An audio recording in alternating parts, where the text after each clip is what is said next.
में हमारी जो मेन समस्या इस साल है वो वैट की है। जो हम वैट कच्चे आड़ती को 4.20 दे के आ रहे हैं और हमारी रिकवरी होती है 2.20 की, तो बाकी का 2% के लगभग जो हमारा वैट रहेगा वो 100 रुपये क्विंटल के लगभग बचता है। वो सरकार ने डिसअलाउ कर दिया। उसका कारण जो अधिकारियों ने हमें बताया भी कुछ लोगों ने गलत तरीके से टैक्स हमें नहीं दिया या हमारा आया नहीं हमारे पास, इसलिए वो बंद। हम ये अधिकारियों से सरकार से रिक्वेस्ट करना चाहते हैं भी हमने तो 30 आपके कहने से दूसरे आदमी को टैक्स दे दिया जो कि रिस्पॉन्सिबल पर्सन है हमारे, ऐसा नहीं है हमने किसी अनजान आदमी को दे दिया। जो सरकार से अधिकृत डीलर हैं उन्हीं लोगों को हमने टैक्स दिया है। उसके बाद में हमारी जिम्मेवारी किस बात की होती है, और हमारे को जो ये बातें कही जा रही हैं वो बिल्कुल ही एज ए सामाजिक न्याय के खिलाफ भी बात है। भी जब एक आदमी ने एक बारी टैक्स दे दिया उसी आदमी को टॉर्चर किया जा रहा है। जिस आदमी को टैक्स दिया उससे कोई नहीं पूछने को तैयार है भी तूने ये टैक्स क्यों नहीं दिया। परंतु ये हमारी मीटिंग हुई थी 28 तारीख को। 28 तारीख के बाद आज 11 तारीख फिर हो गई है, 15 दिन होने को हो गए। हम जो अब माल परचेज कर रहे हैं, अराइवलें शुरू हुई है, थोड़े स्केल पे है। इसमें हम ये कहना चाह रहे हैं भी हम इस टाइम में दहशत में जी रहे हैं या परचेज कर रहे हैं। क्यों? हमें ये भरोसा नहीं है भी ये अगर कोई फैसला हमारे हक में होगा वो होगा तो आज से होगा या बैक डेट से होगा। सबसे बड़ी समस्या ये है भी हमारा इस मसले का हल जल्दी से जल्दी कराया जाए, क्योंकि अगर ये नहीं कर पाएंगे तो हमारे को इतना वो नहीं है भी हम अगर मान लो सरकार फैसला कोई हमारी फेवर का नहीं होता या हमारे हिसाब से नहीं होता तो हम फैक्ट्रियां चलाने लायक ही नहीं रहेंगे। कुछ जिनर ऐसे भी हैं जो वो रिस्क उठाने को तैयार नहीं है।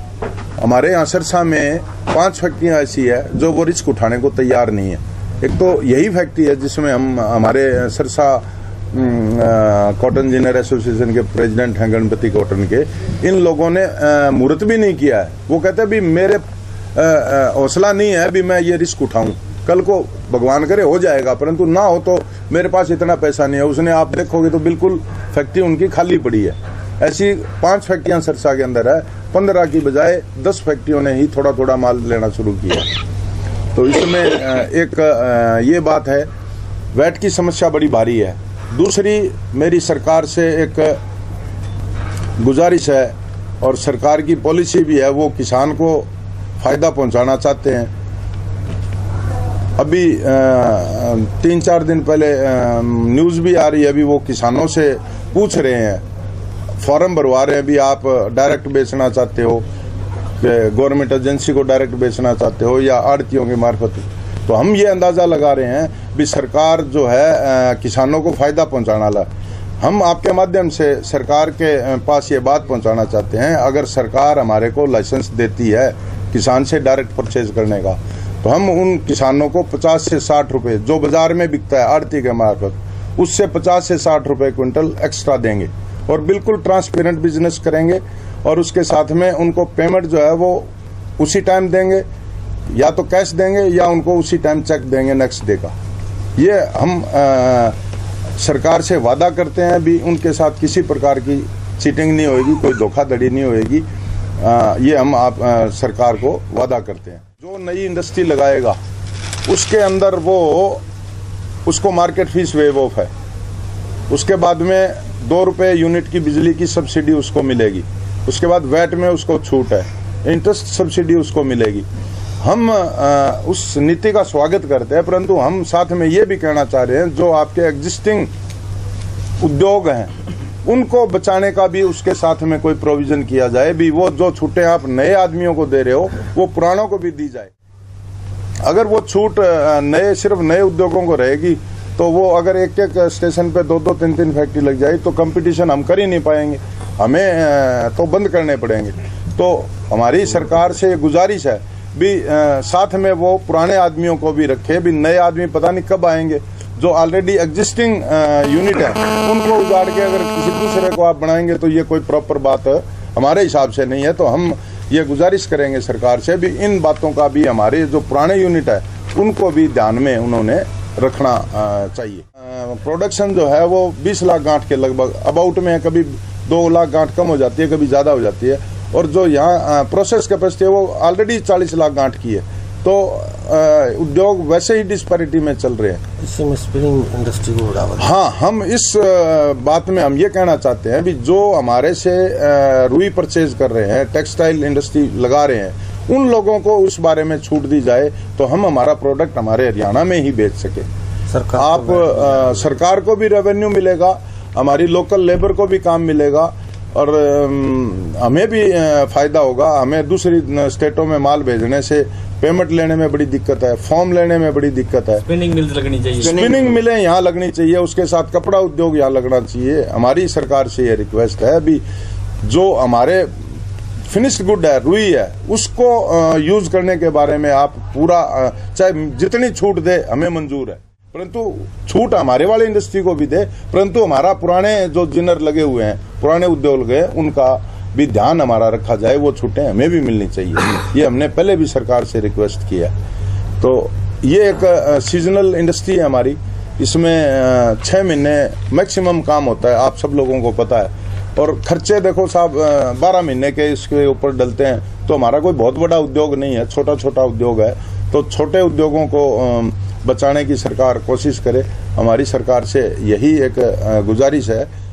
आज आप ये देखो कि पंजाब में 15 लाख गांठ की प्रोडक्शन है और परंतु वहाँ कंजम्पशन जो है वो 30 से 35 लाख गांठ वहाँ कॉटन की कंजम्पशन होती है। जबकि वहाँ कोई ऐसा एटमॉस्फेयर कहते हैं, पहले तो ये बातें थी भी एटमॉस्फेयर, उसके लिए दूसरा वेदर जो है वो मॉइस्चर वाला चाहिए, एग्जैक्ट वर्ड याद नहीं आ रहा मेरे भी, वो चाहिए। परंतु पंजाब में और हमारे के एटमॉस्फेयर में कोई बहुत ज़्यादा नहीं है। तो जो सरकार गुजरात में, महाराष्ट्र में बीजेपी की गवर्नमेंट है, उन पॉलिसियों को स्टडी करके वो पॉलिसियाँ यहाँ लागू करे तो हमें भी फायदा होगा, सरकार को भी फायदा होगा। तो चाहेंगे भी सरकार हमको बुलाए और फिर नीति दोबारा डिस्कस करके फिर और कोई उसमें सुधार करे हम। जहाँ में आज के दिन पहले 200 रुपए कुंटल नरमा ऊंचा बिक रहा है और ये टैक्स वाली लायबिलिटी अगर हम जोड़ेंगे तो और वो हमें 100 रुपए कुंटल और घटा के लेना पड़ेगा नरमा।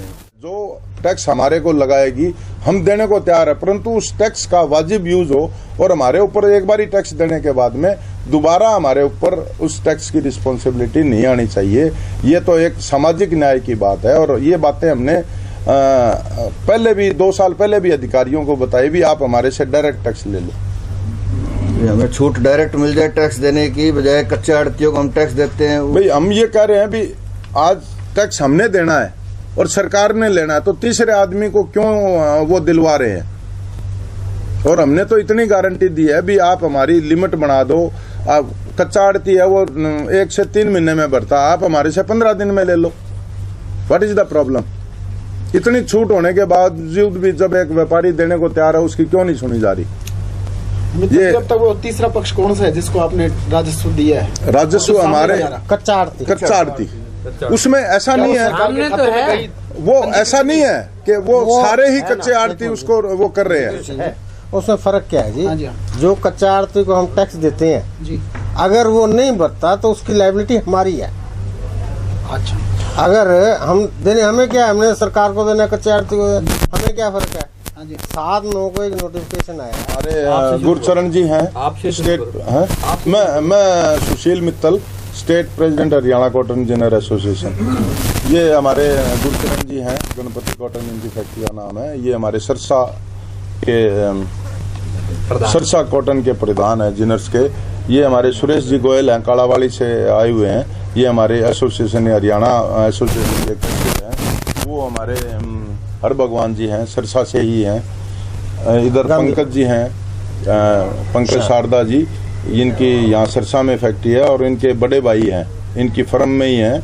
वो हमारे पूरे नॉर्थ के प्रेसिडेंट हैं, हरियाणा, पंजाब, राजस्थान, जो इंडिया कॉटन एसोसिएशन के नाम से बठिंडा में रजिस्टर हैं, वो उसके प्रेसिडेंट इनके बड़े भाई हैं। ये अमरनाथ जी गर्ग हैं, इनकी गर्ग कॉटन फैक्ट्री है। इधर बिट्टी भाई साहब बैठे हैं, रॉयल कॉट जिनके नाम से है। ये तरसेम जी है गंगा कॉटन के। पवन जी गांधी बैठे हैं, चौधरी राम कॉटन है। उधर अग्रवाल कॉटन से नंदलाल जी हैं, सुभाष जी हैं सुभाष कॉटन से, फुटेला जी है जो हमारे यहाँ सरसा के मशहूर समाज सेवी और वो हैं, उनकी फैक्ट्री है ये। ठीक है। और कृष्ण जी ठाकरदास नंद गोपाल के नाम से है, वो सारे ये सरसा के और